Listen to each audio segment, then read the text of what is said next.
Thank you. Please be seated. You may step down.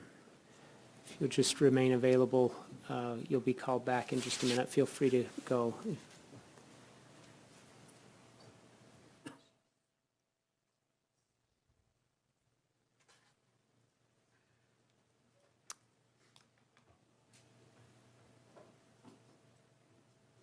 Would you like to make a record as to your objection? Yes, Your Honor, the objection was hearsay. She's going to testify that she received a phone call from... Is this more than one call? Yes. Is it from the same person or from different people? Different people. She testified one was from Josette Harding and one was from Karen... Karen's last name? Clark. Those people are not going to testify at this hearing. In one of the phone calls, Karen Clark or somebody said that Dr. MacNeill wanted to reschedule the safety fair award because his wife was sick. And so this is double hearsay. Karen Clark and Josette Harding are not testifying. That's what Karen would say, right? Yes. What about Josette? I don't know specifically what Josette would say other than he wanted to change the time. Is that accurate? Your Honor, my understanding of Ms. Frost's memory is that she is not entirely sure which told her what. She received 3 separate phone calls indicating that they needed to move the award ceremony for Dr. MacNeill's benefit. When she objected to that because it was going, she wanted to have it at 11:45 when the most people could be there to see it. When she objected to that, she was told that it, basically it was for a good reason.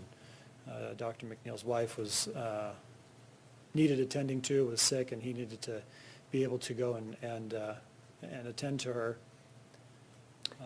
So in that vein, are you offering it for the truth then of the matter asserted? No, Your Honor, I'm offering it for the effect on the hearer. It explains why Ms. Frost was willing to adjust the safety fair schedule, specifically this main event of the award ceremony, to different times, in spite of the fact that it was contrary to her original plan and she really didn't want to. And, Your Honor, we do not have, Karen Clark was never interviewed, so we don't know what she had to say. We tried to find Karen Clark and we could never find her. So we don't know what her testimony is going to be. And it's my understanding from what Mr. Perkins has said is that her testimony is even changing today because there was nothing ever said about that Dr. MacNeill had to get the award and that they requested that he send somebody over to get the award. That's totally new information to us. And we do not have these people to testify, and so I would ask that it be excluded specifically in terms of that they said that Dr. MacNeill's wife was sick.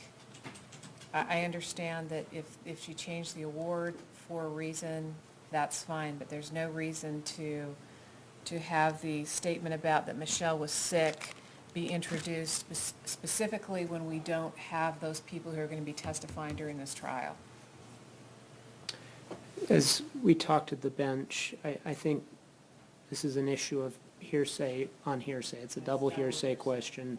The initial statements of the doctor to these individuals are being offered against him, and so that they would be statements of a party opponent, and so we're really looking at that next stage, and if it's offered for the effect on the hearer to show why she moved the safety fair to a different time, that's not hearsay.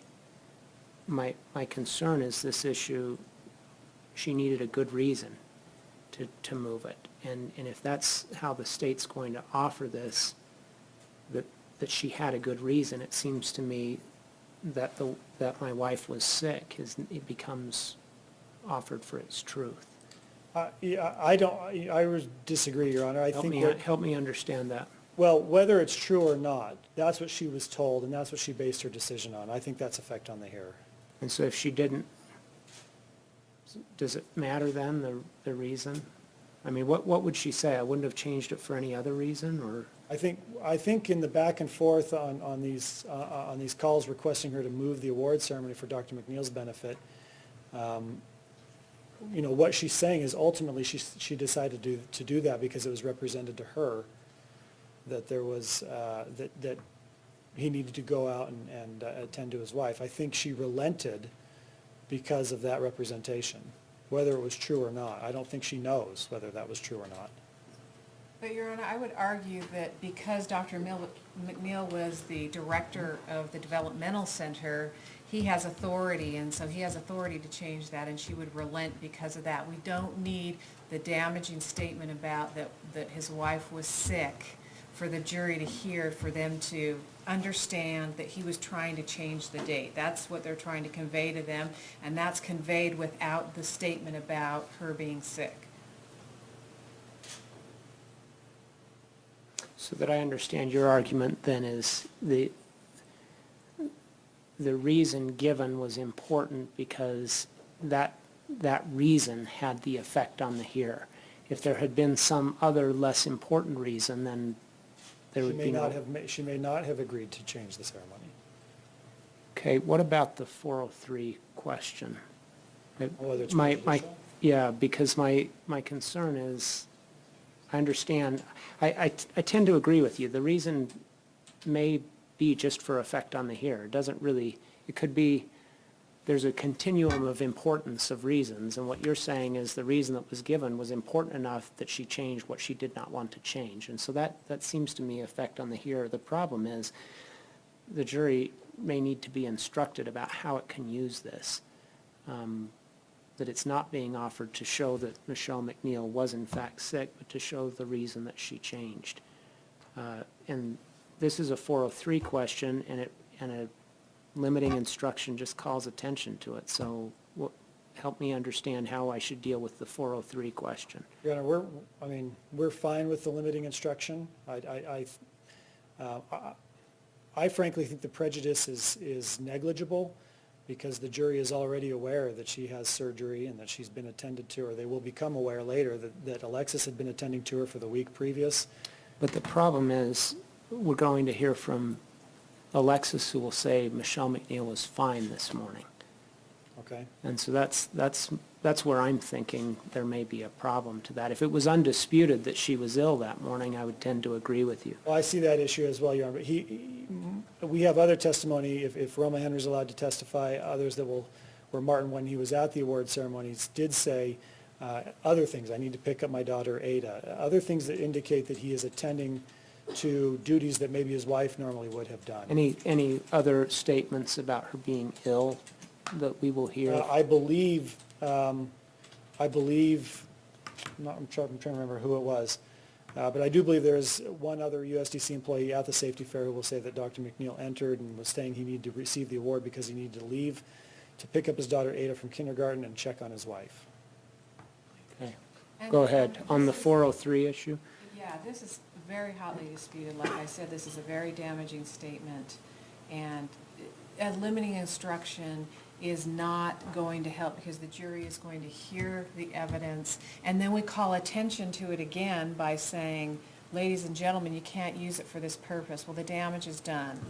And so for that reason, I ask that that portion of it be excluded. The state is still going to be able to argue that Dr. MacNeill called and she rearranged the safety affair around his schedule. And if that's what they want it for, that's what they're going to get anyway. It's just that we don't need that statement about her being sick.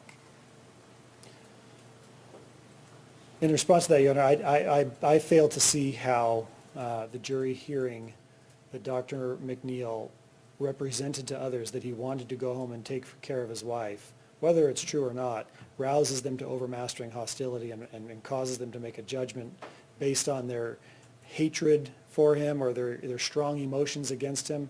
I just don't see how it rises to that level. But what you just said is a different statement. If what he had said is, I need to have it rescheduled so I can go home and take care of my wife, that would be a less prejudicial statement. But I think what you told me is that she will say that it needs to be rescheduled because my wife is sick. Which one will she say, do you know? I don't know for sure, Your Honor. I believe in the past, I believe her statement to investigators was that he said something about his wife being sick. Why don't you talk to her? Let's take a break. I need to know exactly what her testimony is going to be. We can make a proffer, and then I can decide about its prejudicial effect. I'd like you to think carefully about a limiting instruction, whether you want it or not. Court's in recess. All rise.